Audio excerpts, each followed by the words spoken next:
वायनाड में इस वक्त त्राही त्राही मची हुई है। लैंडस्लाइड्स की ऐसी भयानक तस्वीरें आ रही हैं जो दिल को झकझोर देने वाली हैं। महज 2 दिन में 282 से ज्यादा लाशें मिली हैं और 400 से ज्यादा लोग लापता हैं।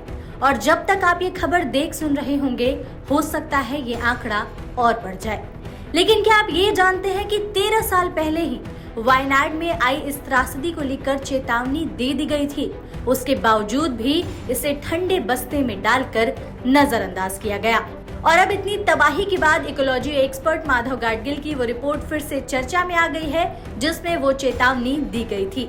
वीडियो में आपको पूरा मामला समझाते हैं। माधव गाडगिल वेस्टर्न घाट के एक्सपर्ट माने जाते हैं और वो वेस्टर्न घाट इकोलॉजी एक्सपर्ट पैनल के अध्यक्ष भी रह चुके हैं। दरअसल माधव गाडगिल के नेतृत्व में वेस्टर्न घाट इकोलॉजी एक्सपर्ट पैनल ने अगस्त 2011 में केंद्र सरकार को एक रिपोर्ट सौंपी थी। इस पैनल ने मेपाडी में पर्यावरण को पहुंचाई जा रही क्षति से होने वाले नुकसान को लेकर चेताया था। पैनल ने कहा था कि इलाके में अंधाधुंध खनन और कंस्ट्रक्शन वर्क से कभी भी बड़ा लैंडस्लाइड हो सकता है, जिससे गांव के गांव मिट जाएंगे और लैंडस्लाइड से इतनी तबाही हो सकती है कि ये इलाका नक्शे से ही मिट जाएगा। पैनल ने पर्यावरण को नुकसान पहुंचाने वाली गतिविधियों पर पूरी तरह से रोक लगाने की मांग की थी। हालांकि ये सिफारिशें तब केवल कागजों तक ही सीमित रह गई, लेकिन अब ऐसा मंजर देखकर लोगों को उनकी ये रिपोर्ट और वो चेतावनी याद आ रही है। माधव गाडगिल ने वायनाड में हो रही प्राकृतिक आपदा से तबाही के लिए किस किस चीजों को जिम्मेदार ठहराया था, उसे एक बार पॉइंट टू पॉइंट समझने की कोशिश करते हैं। इंसानी गतिविधियां। वायनाड में लैंडस्लाइड होने का सबसे बड़ा रीजन मैन मेड फैक्टर्स हैं। ढलान के सिरे पर खुदाई, जंगलों की कटाई और अंधाधुंध खनन कंस्ट्रक्शन का काम। तेजी से बढ़ रही जनसंख्या ने इलाके में प्रकृति को बुरी तरह से प्रभावित किया है। जंगल भी तेजी से काटे जा रहे हैं। जलवायु परिवर्तन की वजह से बारिश का पैटर्न बदल गया है। गाडगिल कमेटी ने पूरे पश्चिमी घाट की पहाड़ियों को इकोलॉजिकली सेंसिटिव एरिया बताया था।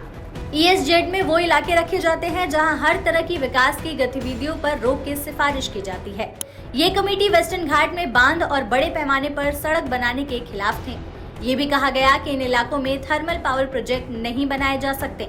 प्रदूषण करने वाले उद्योग पर पूरी तरह पाबंदी की भी सिफारिश की गई, लेकिन उस वक्त इसे नजरअंदाज किया गया। फिर धीरे धीरे पहाड़ी ढलानों का काटना, पेड़ों की अंधाधुंध कटाई, कंस्ट्रक्शन का काम, ये सभी लैंडस्लाइड्स की इन घटनाओं को बढ़ावा देते गए। पश्चिमी घाट में तीव्र ढलान है और मॉनसून के दौरान भारी बारिश होने से मिट्टी सैचुरेट हो जाती है। सैचुरेट मिट्टी वो होती है जो और ज्यादा लिक्विड को सोख नहीं सकती, इसलिए बारिश के मौसम में लैंडस्लाइड के मामले और बढ़ जाते हैं। भारी बारिश। मॉनसून पैटर्न तेजी से अनियमित हो रहा है और कम समय में ज्यादा बारिश हो रही है। केरल का लगभग आधा हिस्सा पहाड़ी और पर्वतीय है, जहां ढलान 20 डिग्री से ज्यादा है, जिससे भारी बारिश के बीच भूमि पर लैंडस्लाइड का खतरा बना रहता है। बीते कुछ दिनों यहां 300 mm से ज्यादा बारिश दर्ज की गई है।